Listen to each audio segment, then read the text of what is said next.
Olá, bom dia, tudo bem? Sou o pastor Adílio. Vamos estudar a palavra de Deus. Mais um dia de escola bíblica, né? E mais um dia, né? A continuação, né? Da nossa revista Esperança em Tempos de Quarentena. E a nossa lição número 5, vencendo o abatimento da alma. Então, esse é o momento que nós vamos estar estudando, meditando. Mas, antes disso, peço a você que se inscreva no nosso canal, né? Dê aquele like, né? E ative o sininho aí para receber todas as notificações dos trabalhos da nossa igreja. Então, inscreva, Igreja Batista Alvorada SGA. Mas sem muitas delongas, vamos para a hora da revisão. No início da nossa lição, vencendo o abatimento da alma, né? Estamos meditando aí dentro do livro do Salmo 42, belíssimo salmo, né, dos cânticos, né, dos coraitas. E esse salmo é um salmo belíssimo, um salmo lindo, onde nós estudamos aí vários pontos. O ponto número 1 que nós estudamos é: em dias de desesperança, busque a Deus. E aí vimos aí o Salmo 42, versículo 1 e 2, né? E vemos o quanto nesses dias difíceis nós precisamos buscar a presença de Deus, nós precisamos buscar a face do Senhor em dias de dificuldade, né? Como a corça anseia por águas correntes, a minha alma anseia por ti, Deus. Ou seja, nesses dias de dificuldade, nós precisamos buscar a Deus. Aí vimos exemplos da corça, né?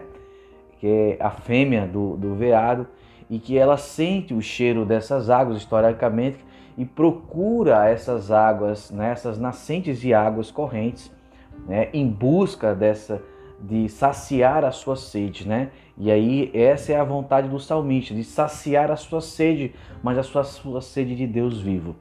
No nosso segundo ponto, nós vimos que em dias de desesperança, leve o seu coração à mensagem que fortalece. Ou seja, no versículo 3, 4 e 5, o salmista diz: minhas lágrimas têm sido o meu alimento de dia e de noite, pois me perguntam o tempo todo onde está o seu Deus. Quando me lembro dessas coisas, choro angustiado, pois eu costumava ir em comunhão, conduzindo a procissão à casa de Deus, com cantos de alegria e de ações de graças, entre a multidão que festejaram.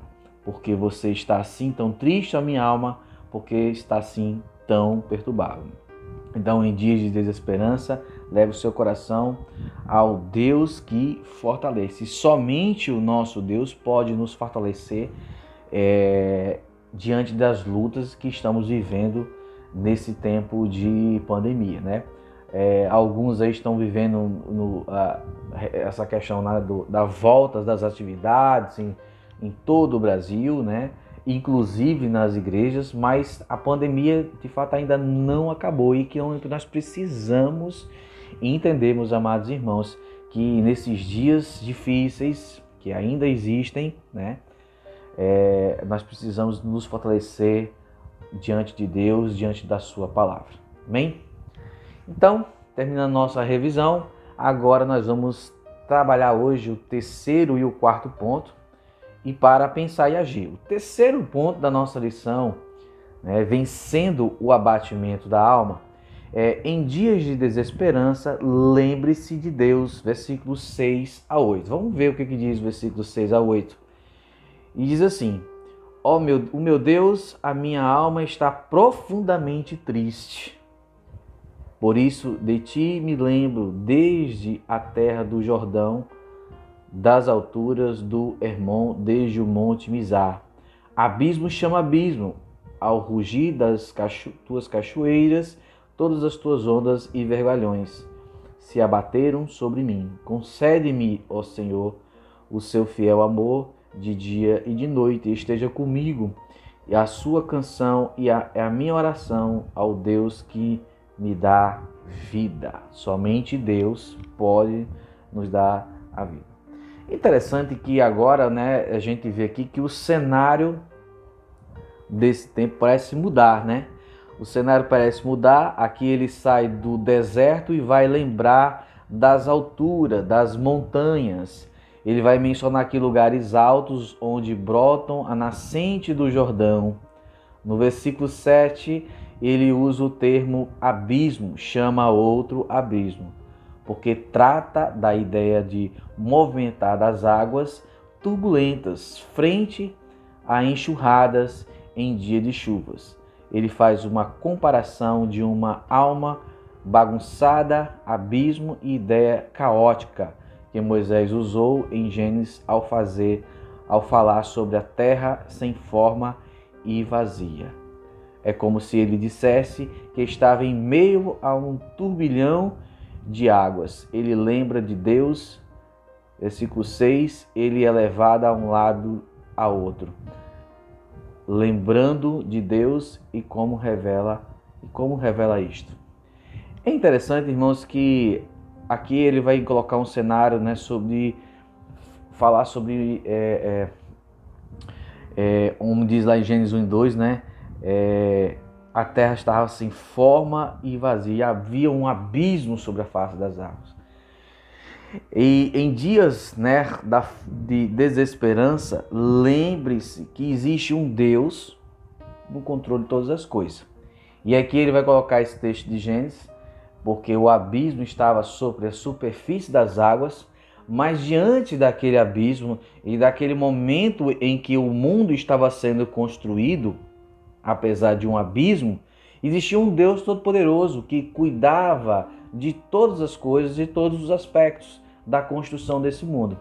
E diante do momento que vivemos agora, né, existe um Deus, e é isso que o texto quer trazer para a gente, né, o texto dessa lição, né, uma lição belíssima nesse Salmo 42, que mostra que a gente precisa entender que apesar desse turbilhão de coisas que estão acontecendo nos últimos tempos, existe um Deus no controle de todas as coisas. Sei que é muito difícil para a gente, nesses momentos difíceis, entender que Deus está no controle dessas coisas, né? Porque a gente às vezes vai ter uma ideia errada de que Deus só nos traz coisas boas e tal, que Ele só permite coisas boas, mas às vezes Deus permite também momentos assim, né? E no versículo 8, o salmista da oração, né? Ele vai dizer assim: o salmista em sua oração tem uma certeza, ele conta em meio dos dias maus com a misericórdia do Senhor, de dia e de noite, uma oração de louvor a Deus. Ou seja, ele conta com a misericórdia de Deus. E nós, cristãos, nesse momento, nós precisamos contar com a misericórdia de Deus. Precisamos entender que as misericórdias desse Deus são as causas de nós não sermos consumidos. Então precisamos contar com Ele. São interessantes as colocações do salmista quando diz: as ondas vargalhões ou catupatas, né? Cascatas, cachoeiras, cataratas são de Deus. O salmista não vê os problemas, as lutas como algo do diabo ou consequências do seu próprio pecado, mas consegue ver tudo como oriundo da ação de Deus e fazer disto um seu cântico de sua oração dia e noite. O abismo chama outro abismo, ao ruído das tuas catapultas, né, das tuas ondas, as vagas têm passado sobre mim, né? Muitos cristãos, às vezes, e interessante essa passagem agora, são influenciados por essas pregações desse tempo, né, que tudo é oriundo, né, aconteceu porque o inimigo estava nessa ação, porque o inimigo colocou, olha, isso aconteceu na minha vida, esse problema porque o diabo, né, o inimigo, ele veio com a sua seta e ele destruiu. Muitas pessoas movidas por essas pregações não conseguem muitas vezes enxergar a mão de Deus até mesmo na tempestade, porque é o que nós estamos vivendo, a tempestade, mas uma tempestade por permissão de Deus, e o salmista consegue ver isso. E até mesmo na situação difícil, ele enxerga o Deus à frente de todas as coisas, ele consegue enxergar Deus, ele consegue ver a presença de Deus na vida dele. Ele diz: concede-me, Senhor, o seu fiel amor de dia e de noite, esteja comigo a sua canção, a minha oração de Deus que me dá a vida. Ele diz: direi a Deus a minha rocha, porque te esqueceste de mim, porque devo sair vagueando e pranteando, né? Mas, ou seja, o salmista, ele mostra totalmente a confiança em Deus. Que ele diz: a minha oração ao Deus que me dá vida. A minha canção é isso, é que Deus está comigo. E é isso que nós precisamos crer nesse tempo hoje, que Deus está conosco. E que não é qualquer pregação, porque o inimigo... Gente, não podemos ir nessa onda. Tudo é Satanás, tudo é o inimigo. Tem coisa acontecendo porque é a mão de Deus. Eu creio que a pandemia chegou para nos ensinar muitas coisas, e coisas boas e positivas. E que a mão do Senhor está sobre nós, conduzindo todas as coisas. Amém? Então, terminando nosso terceiro ponto, vamos agora para o nosso quarto ponto. Em dias de desesperança, persevere, né? Uma das coisas mais complicadas para o cristão é a questão da perseverança, né? Perseverar é muito difícil, né?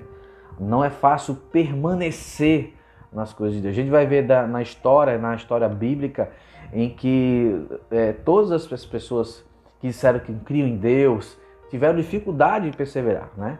O próprio apóstolo Pedro, após dizer, né, que jamais abandonaria Jesus, né? Negou ele por 3 vezes, e o próprio Jesus profetizou isso antes. Mas perseverar é algo difícil para o cristão, né? E a gente precisa dessa perseverança. E ele vai dizer, vamos dizer, no versículo 9, diz assim: direi a Deus, minha rocha, porque te esqueceste de mim? Porque devo sair vagueando e pranteando, oprimido pelo inimigo? Até os meus ossos sofrem agonia mortal, e os meus adversários zombam de mim. E perguntando-me o tempo todo: onde está o seu Deus? Por que você está assim tão triste, ó minha alma? Por que está tão perturbada dentro de mim? Ponha a sua esperança em Deus, pois ainda o louvarei. Ele é o meu Salvador e o meu Deus. Talvez seja a pergunta de cada um de nós. Muitos questionamentos. Por que devo confiar em Deus? Por que devo ainda continuar crendo nesse Deus, né? E aí a pergunta do salmista, né?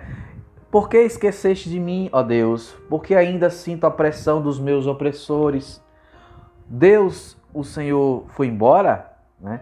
Por que me pergunta onde está o meu Deus, né? A tristeza do salmista, ela é real, né? A tristeza dele diante da situação que está vivendo agora é real, né?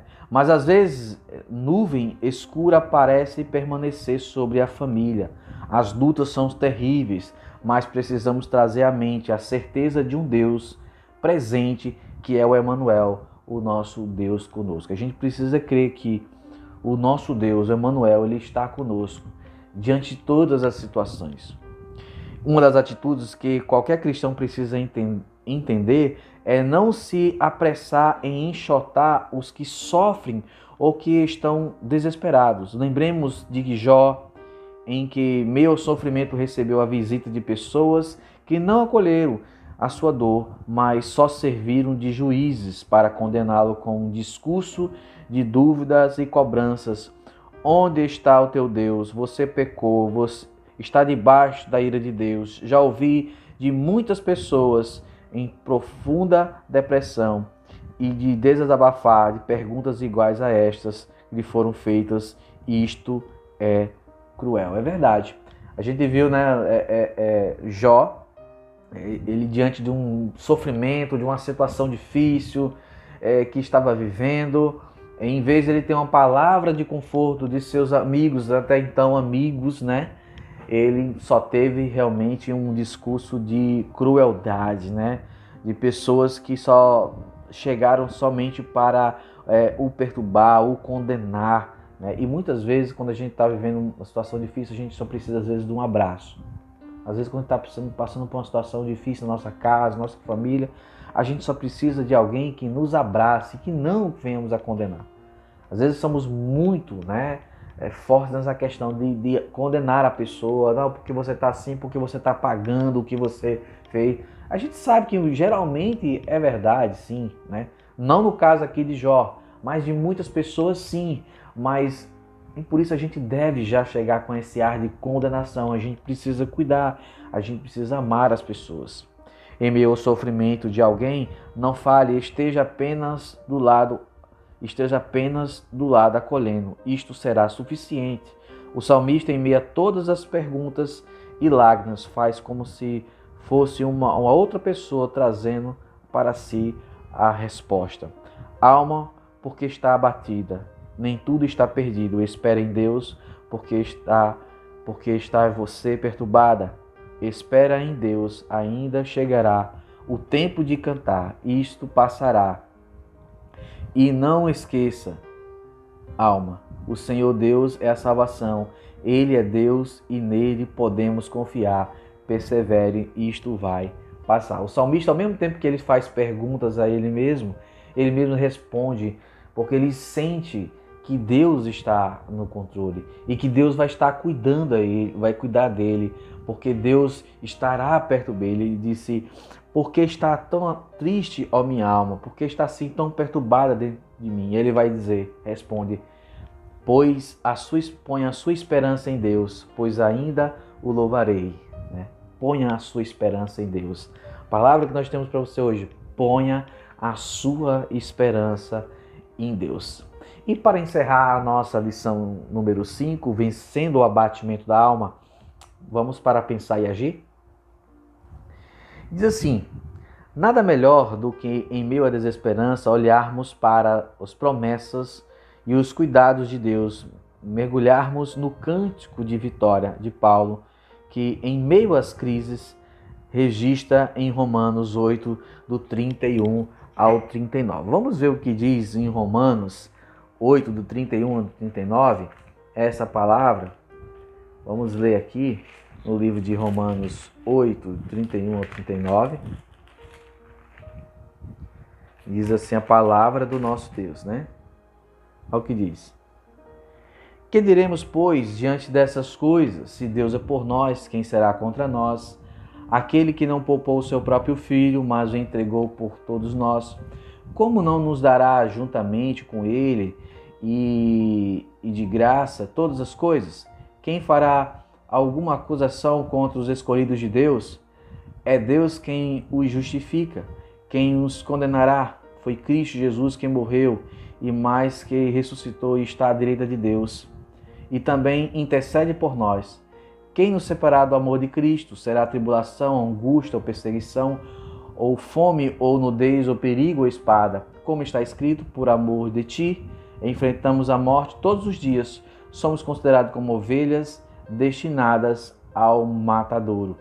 Mas em todas as coisas somos mais que vencedores por meio daquele que nos amou. Pois estou convencido de que nem a morte, nem a vida, nem anjos, nem demônios, nem o presente, nem o futuro, nem qualquer poderes, nem altura, nem profundidade, nem qualquer outra coisa na criação será capaz de nos separar do amor de Deus que está em Cristo Jesus, nosso Senhor. Esse texto muito conhecido e maravilhoso, né?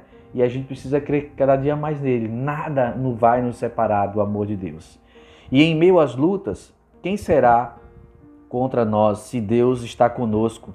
Se por amor de nós Deus não poupou o seu próprio filho, como não descansar nele? Né? É o nosso primeiro ponto do pensar e agir. Como não descansar nesse Deus Todo-Poderoso? O segundo ponto da nossa conclusão para pensar e agir: quem vai ficar nos acusando se a nossa justificação vem dele? Quem nos acusará se Deus é aquele que morreu por nós e que nos salvou? Quem vai nos condenar por algo se o nosso perdão eterno está garantido em Cristo, que além de nos justificar é o intercessor pleno? Deus é o nosso intercessor e Ele que está por nós, lutando por nós, e nós temos que confiar somente nele. O que nos separa de Deus? Nada. Nele somos mais que vencedores. É verdade. Em Cristo somos mais do que vencedores. Amém, meus queridos? Meus queridos, nós encerramos a nossa lição número 5, vencendo o abatimento da alma.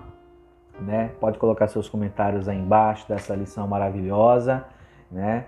E nós vamos já na próximo domingo está iniciando a lição número 6, ainda não é o fim, né? A nossa próxima lição, né? Baseada no livro de Marcos, capítulo 13, nós vamos estudar aí essa lição, né? Em nome de Jesus. E peço a você mais uma vez, se inscreva no nosso canal, dê aquele like e ative o sininho, né? Para receber as nossas notificações, né? Então, nesse momento, deixa eu orar por você, pela sua vida, em nome de Jesus. Senhor nosso Deus e Pai, na Tua presença, Pai, nós te agradecemos por mais uma lição, ó Pai, estudada. E que o Senhor Deus abençoe todos aqueles que vão estar assistindo, visualizando, ó Pai, e que possa Deus ter aproveito e ensinamento dessas lições, principalmente, ó Deus, nesse momento difícil em que vivemos. Por isso temos que aprender como salmista, Deus, 42, por que está tão triste a minha alma, por que está tão perturbada dentro de mim. Ponha a sua esperança em Deus. E nós devemos cada dia, Pai, colocar a nossa esperança em Deus, porque nós precisamos continuar louvando a Ele, louvando e adorando, porque em Cristo somos mais que vencedores. Obrigado por tudo, Pai. Essa oração em nome do Senhor Jesus. Amém. Obrigado por tudo e até o nosso próximo encontro em nome de Jesus.